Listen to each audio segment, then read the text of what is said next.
Actually, you talked about the why. You've talked to our the structure and the why. You've talked about some of the ways to manage the process.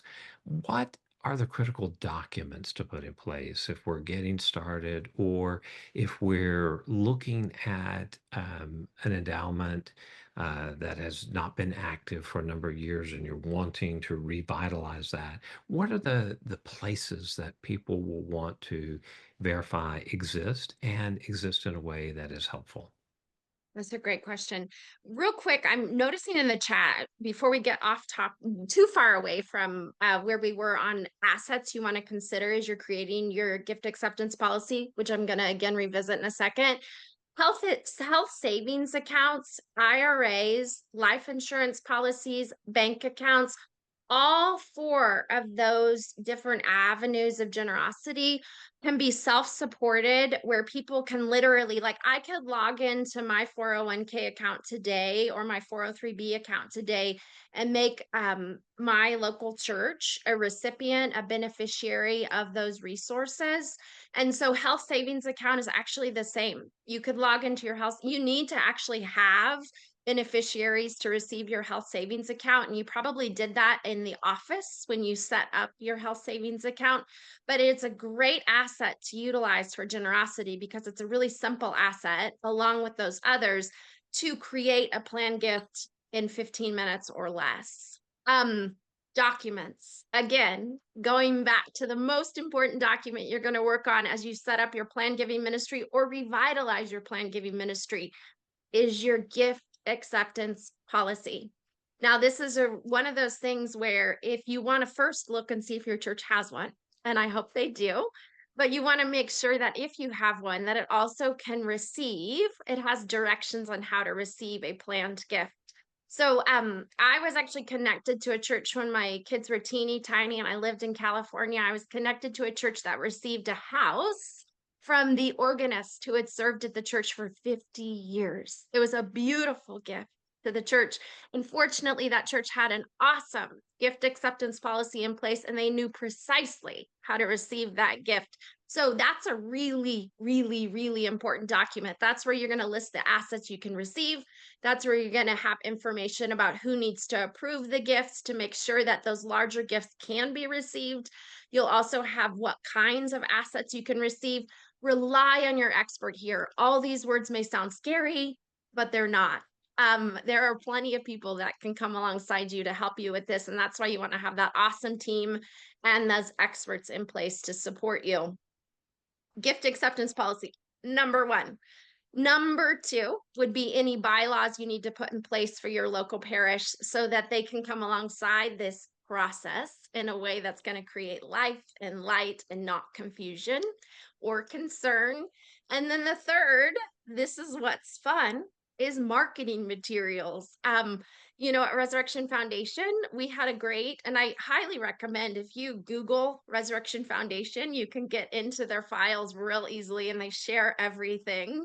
But you can see we had a really simple but impactful web page that folks could come and learn about planned giving, and a really, really robust FAQ section for people who are just simply dipping their toes in the water of estate giving and planned giving.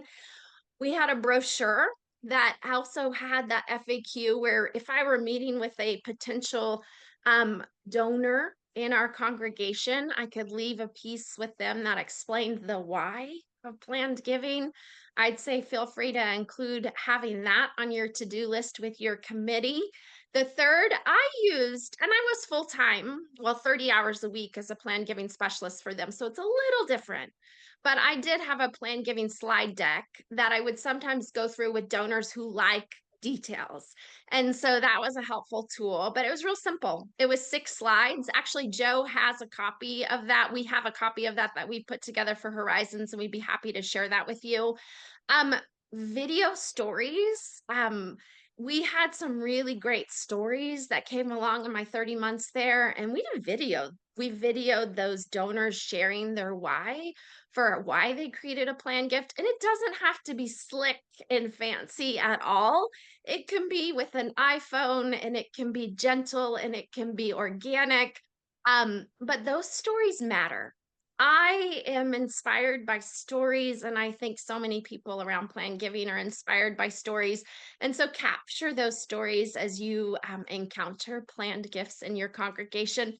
And then the last document I want to talk about, which is almost as important as a gift acceptance policy, is what we called at the Resurrection Foundation while I served there the donor declaration. And I'm going to pull it up in a screen share.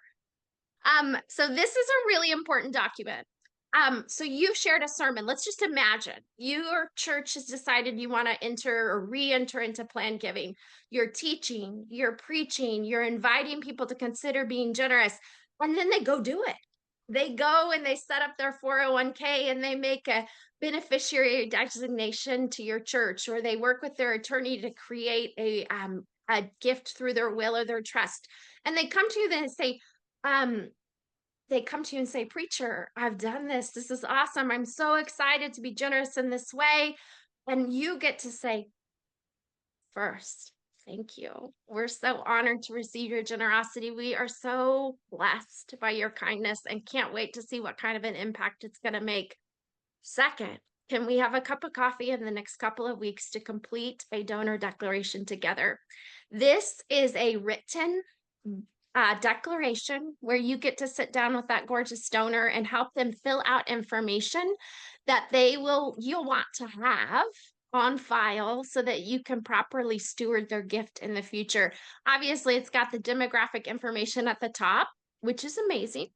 But secondly to that is what type of gift. They're going to share what kind of asset they've selected to share their planned gift with the church. This is important to know because if they let you know it's their IRA and their IRA is coming from Morgan Stanley, you'll know when that gift comes what it is.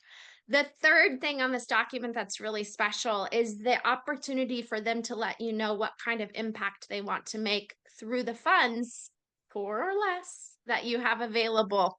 Obviously, unrestricted is right there at the top. I also have here discipleship, missions, and then facility maintenance. And then if they wanted to create a fund, again, our minimums were 250,000 for endowed and 50,000 for non-endowed.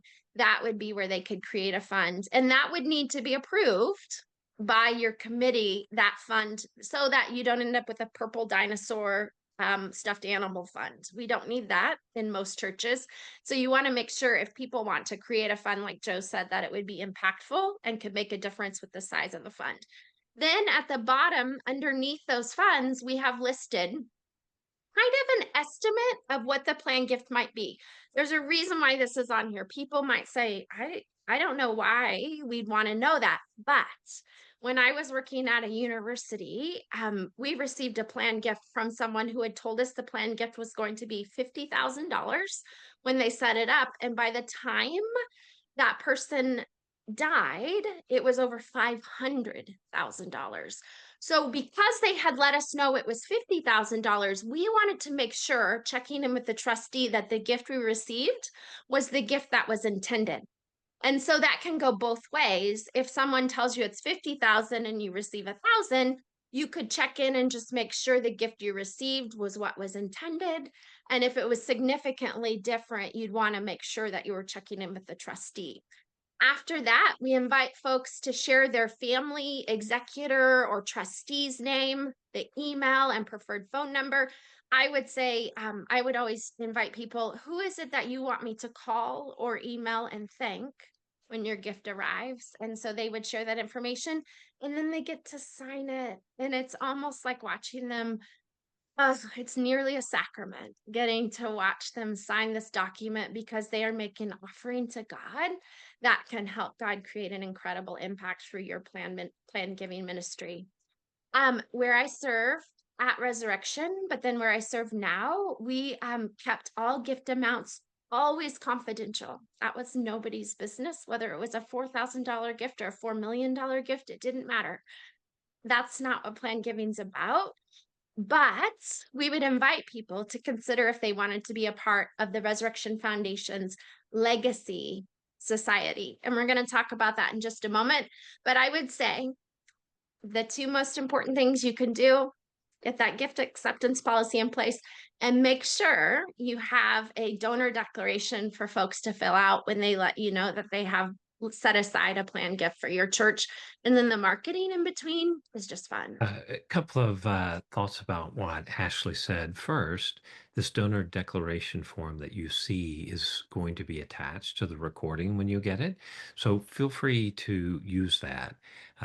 If you have a number of funds and you list that the ones that you prefer, you're directing people to it, there's a place for you could put a place for other where those could be written in, but you're beginning to move people in the direction that you want to go. And my experience is when people understand why that is and the impact that they're still going to be able to make, most folks will cooperate happily with the request of the church.